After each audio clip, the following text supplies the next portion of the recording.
नमस्कार, स्वागत है आपका एबीपी गंगा में। मैं हूं आपके साथ आयुषी नेगी और आप देख रहे हैं 10 का दस्तावेज। और शुरुआत करेंगे बड़ी खबर के साथ। ग्रेटर नोएडा से बड़ी खबर आपको बता दें, सिलेंडर फटने से बड़ा धमाका हो गया है। धमाके के बाद इलाके में काफी अफरा तफरी मच गई। ब्रह्म मार्केट में सिलेंडर ब्लास्ट के बाद हड़कंप मच गया। फायर ब्रिगेड के सहारे आग पर काबू पाया गया है। ग्रेटर नोएडा के बिसरख थाना क्षेत्र का मामला। मौके की तस्वीरें भी आप देख रहे हैं जब ये आग लगी। हालांकि फायर ब्रिगेड के सहारे आग पर काबू पा लिया गया है। और किस तरीके से धमाका हुआ, सिलेंडर फटने से ये बड़ा धमाका हुआ। धमाके के बाद काफी देर तक मौके पर अफरा तफरी मची रही, जिसके बाद फायर ब्रिगेड को सूचना दी गई और फायर ब्रिगेड के सहारे इस आग पर काबू पा लिया गया है। ब्रह्मा मार्केट में सिलेंडर ब्लास्ट के बाद ये हड़कंप मचा। फायर ब्रिगेड के सहारे आग पर काबू पाया। ग्रेटर नोएडा के बिसरख थाना क्षेत्र का ये मामला है। और देखिए, जब ये आग लगी, सिलेंडर फटा, किस तरीके से धमाका उस वक्त मौके पर हुआ। इसके बाद मौके पर काफी देर तक अफरा तफरी हुई। ब्रह्मा मार्केट बताया जा रहा है ये इलाका, जहां पर अचानक से आज ये ब्लास्ट हुआ। लेकिन राहत की बात यह है कि समय रहते आग पर काबू पा लिया गया।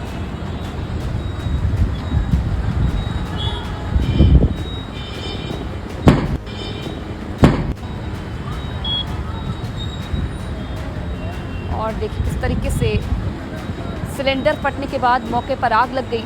फायर ब्रिगेड को सूचना दी गई। आसपास के लोगों ने फायर ब्रिगेड को सूचना दी और समय रहते इस आग पर काबू पा लिया, नहीं तो बड़ा हादसा हो सकता था।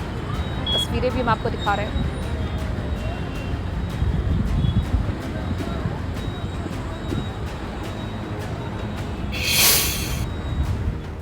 इधर झांसी में धार्मिक भावना भड़काने वाला युवक गिरफ्तार हुआ है। फेसबुक पर फर्जी आईडी के जरिए धार्मिक भावना भड़काने का आरोप लगा है। फेसबुक पर दानिश मंसूरी के नाम से फेक आईडी चलाता था। हिंदू होते हुए मुस्लिम धर्म अपनाने पर जोर दे रहा था। आरोपी लगातार धार्मिक कमेंट कर रहा था। पुलिस की तरफ से कहना है गिरफ्तार आरोपी की उम्र 17 साल बताई जा रही है। फेसबुक पर दानिश मंसूरी नाम से ये आईडी चलाता था, फेक आईडी चलाता था। हिंदू होते हुए भी लोगों को मुस्लिम धर्म अपनाने की सलाह देता था। आरोपी लगातार धार्मिक कमेंट कर रहा था। पुलिस ने जिस हिसाब से जांच की, गिरफ्तार आरोपी की उम्र 17 साल बताई जा रही है।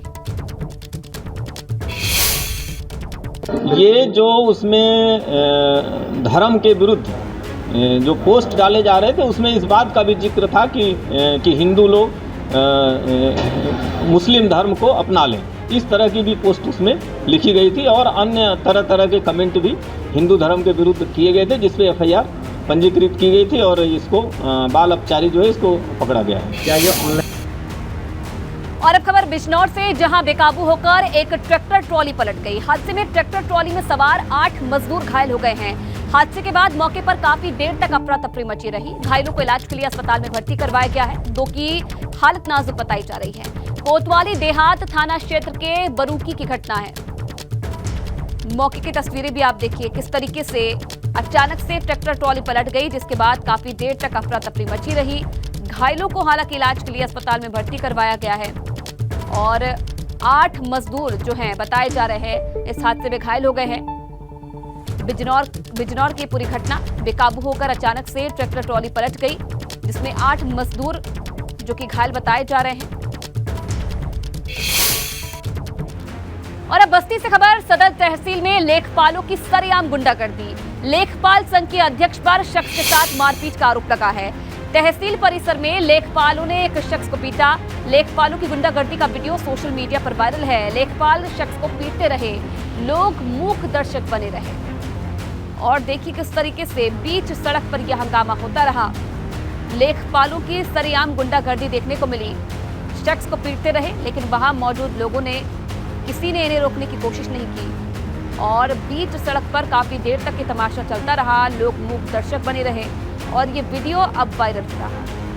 बस्ती का ये पूरा मामला, तहसील परिसर में लेखपालों की गुंडागर्दी, जहां एक शख्स को जमकर पीटते हुए ये लेखपाल नजर आ रहे हैं। और अब ये वीडियो वायरल है। लेखपाल संघ के अध्यक्ष पर शख्स के साथ मारपीट का आरोप लगा है। हालांकि अब ये वीडियो सोशल मीडिया पर वायरल है और इस वीडियो के आधार पर अब जांच की बात कही जा रही है।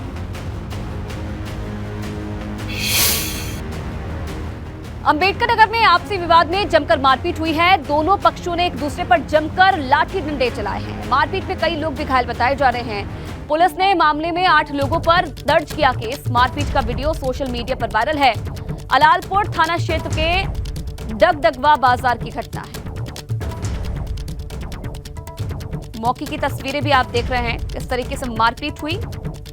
दोनों पक्षों ने एक दूसरे पर जमकर लाठी डंडे चलाए। आपसी विवाद बताया जा रहा है दोनों पक्षों के बीच में, जिसके बाद जो विवाद था मारपीट में तब्दील हो गया और एक दूसरे पर जमकर लाठी डंडे बरसाए गए। कई लोग घायल बताए जा रहे हैं। इधर पुलिस ने भी मामले में कार्रवाई की है। 8 लोगों पर केस दर्ज किया है। मारपीट का वीडियो भी वायरल है। अब सीतापुर से खबर, जहां 2 पक्षों में जमकर लाठी डंडे चले हैं। मारपीट और पत्थरबाजी में कई लोग घायल हो गए हैं। ग्राम सभा की खाली पड़ी जमीन पर 2 पक्षों में विवाद हुआ। दोनों पक्षों में 6 से ज्यादा लोग गंभीर रूप से घायल हो गए। घायलों को इलाज के लिए अस्पताल में भर्ती करवाया है। खाली पड़ी जमीन पर भैंस बांधने को लेकर विवाद हुआ। इमलिया थाना क्षेत्र के भोगीपुरा गांव का ये मामला है।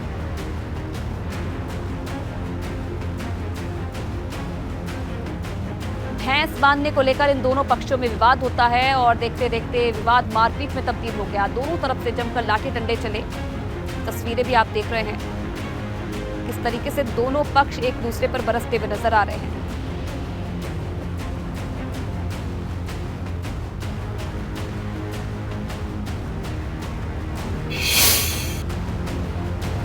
इधर बहराइच में पत्नी ने पति को प्रेमिका के साथ पकड़ लिया। पत्नी ने भाई के साथ मिलकर पति की जमकर धुनाई की। कोतवाली देहात क्षेत्र में नलकूप विभाग में पति तैनात है।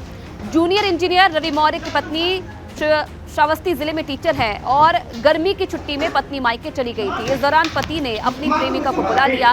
5 दिन बाद जब पत्नी को शक हुआ तो अपने 2 भाइयों के साथ मौके पर पहुंची और जैसे ही कमरे में दाखिल हुई, उसका पति अपनी प्रेमिका के साथ पति को रंगे हाथों पकड़ने के बाद पत्नी ने गुस्से में पति की जमकर पिटाई कर दी और बाद में मौके पर पहुंची पुलिस ने दोनों में समझौता करवाया।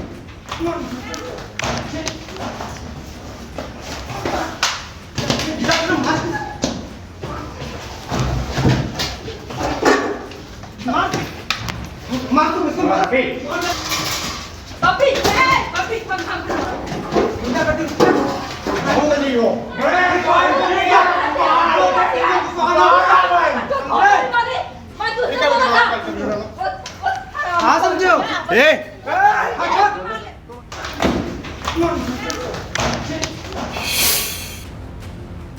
अब खबर महोबा से, जहां महिला की बेरहमी से पिटाई की गई। ससुर के भाई और देवर पर पिटाई का आरोप लगाया है। जमीन के विवाद में महिला की पिटाई हुई है। सीसीटीवी में मारपीट की घटना कैद हो गई है। खेत में बनी झोपड़ियों में आग लगा दी गई थी। शिकायत के बावजूद भी पुलिस पर कार्रवाई नहीं करने का आरोप है। महोबा में महिला के साथ मारपीट की गई। अपने ससुर के भाई और देवर पर पिटाई का आरोप महिला की तरफ से लगाया गया है। जमीन के विवाद में महिला के साथ पिटाई की गई और पुलिस की लापरवाही भी सामने आई है। महिला का कहना है कि शिकायत के बावजूद भी पुलिस ने कार्रवाई नहीं की पूरे मामले में। ये तस्वीरें आप देख रहे हैं, देखिए किस तरीके से इस महिला के साथ मारपीट की जाती है और महिला की तरफ से अपने ससुर के भाई पर और देवर पर मारपीट का आरोप लगाया गया है। जमीन का विवाद बताया जा रहा है दोनों के बीच में, जिसे लेकर ये मारपीट की गई। हालांकि पुलिस से शिकायत भी की, महिला ने पुलिस से शिकायत की, लेकिन शिकायत के बावजूद भी कार्रवाई नहीं करने का आरोप लगाया है।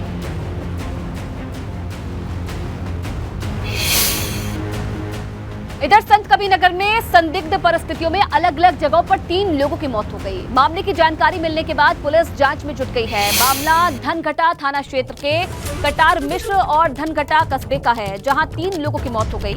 एसपी ने बताया इसमें एक व्यक्ति की मौत ज्यादा शराब पीने से हुई है, जबकि दूसरे शख्स का शव निर्माणाधीन मकान में मिला है, जिसे लेकर परिजनों ने किसी अनहोनी की आशंका जताई है। पुलिस ने पंचनामा करके शवों को पोस्टमार्टम के लिए भेज दिया है, जबकि एक अन्य युवक जो कि कटार मिश्र गांव का रहने वाला था, उसकी मौत शराब पीने से बताई जा रही है। 2 लोगों की शराब पीने से मौत की आशंका पुलिस ने जताई है और एक व्यक्ति की बताया जा रहा है कि निर्माणाधीन मकान में शव मिला। हालांकि पुलिस ने सभी शवों को पोस्टमार्टम के लिए भिजवा दिया।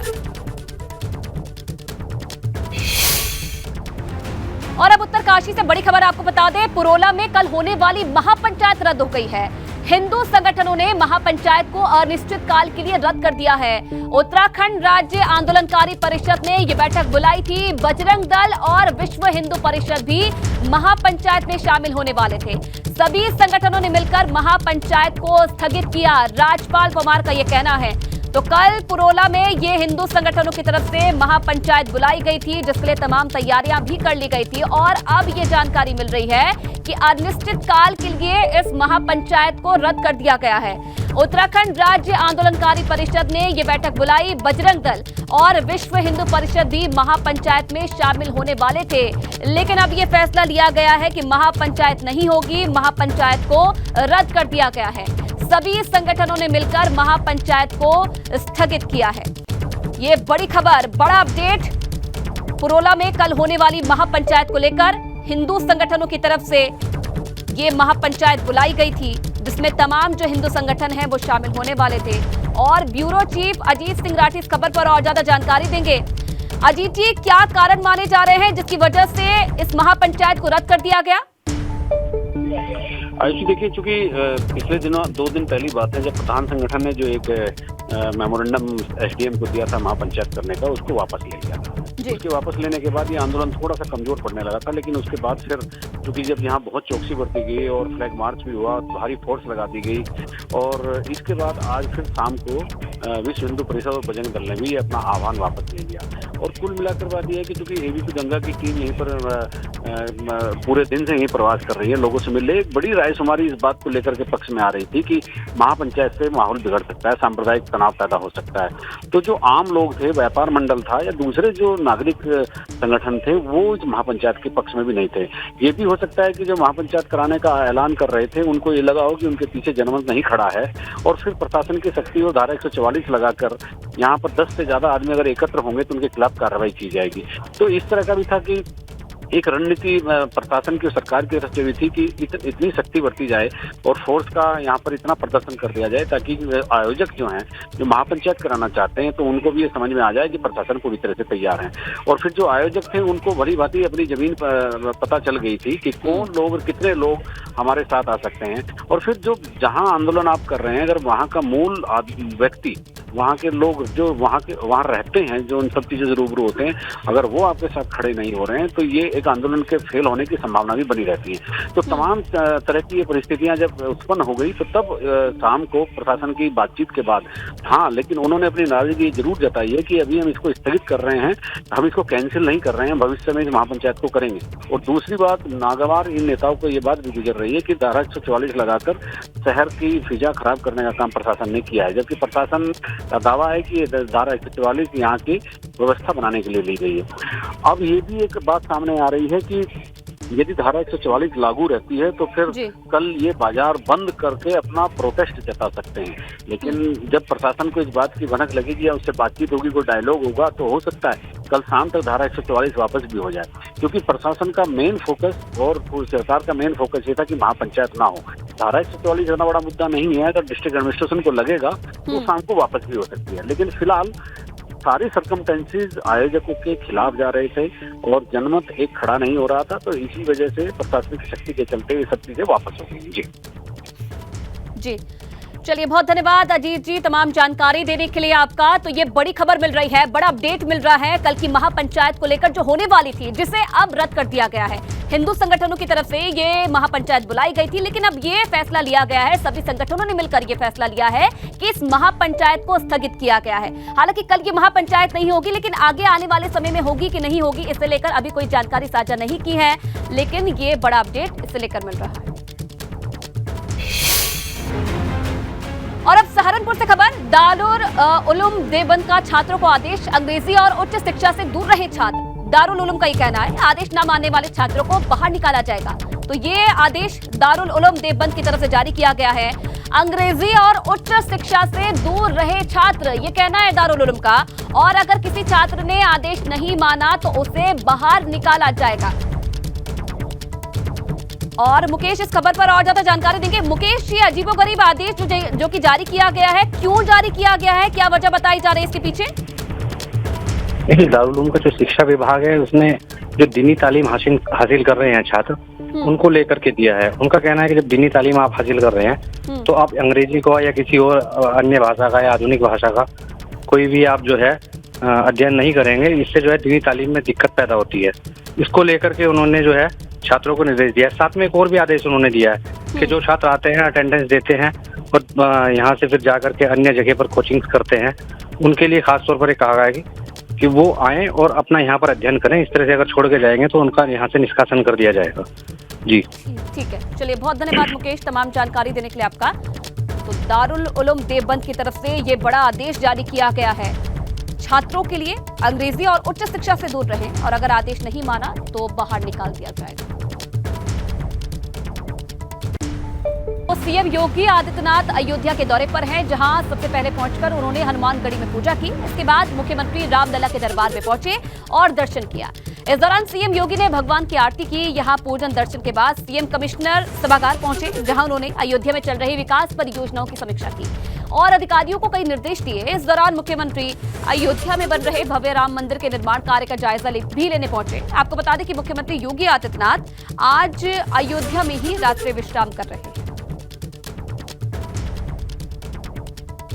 तो अयोध्या दौरे पर हैं सीएम योगी आदित्यनाथ, जहां आज रामलला के दर्शन किए, साथ ही साथ राम मंदिर निर्माण का जायजा भी उन्होंने लिया, किस तरीके से काम चल रहा है, अधिकारियों से फीडबैक भी लिया और साथ ही साथ समीक्षा बैठक भी अधिकारियों के साथ उन्होंने की, दिशा निर्देश भी दिए और आज रात्रि विश्राम अयोध्या में ही करेंगे सीएम योगी।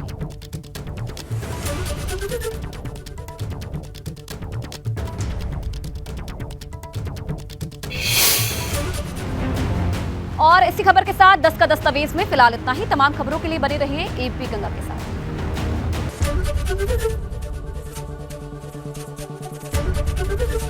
एबीपी गंगा, खबर आपकी, जुबान आपकी।